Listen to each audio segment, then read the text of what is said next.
1.5 വയസ്സുള്ള കുഞ്ഞുമായി ഗുഡ്സ് ട്രെയിനിന് മുന്നിൽ ചാടി ജീവനൊടുക്കിയ ദമ്പതികൾ. ആന്ധ്രാപ്രദേശിലെ കടപ്പ റെയിൽവേ സ്റ്റേഷന് സമീപമാണ് സംഭവം നടന്നത്. കഴിഞ്ഞ ദിവസം രാത്രി 11 മണിയോടെ കടപ്പ റെയിൽവേ സ്റ്റേഷനിലാണ് സംഭവം നടന്നത്.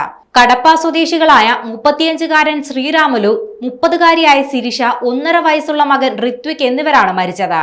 കുടുംബ വഴക്കിനെ തുടർന്നുള്ള കൂട്ട ആത്മഹത്യയാണെന്നാണ് ലഭിക്കുന്ന വിവരം. സംഭവം നടന്ന ഉടൻ തന്നെ പോലീസ് സ്ഥലത്തെത്തി. പോസ്റ്റ്മോർട്ടം നടപടികൾക്കായി മൃതദേഹങ്ങൾ ആശുപത്രിയിലേക്ക് മാറ്റിയിരിക്കുകയാണ്.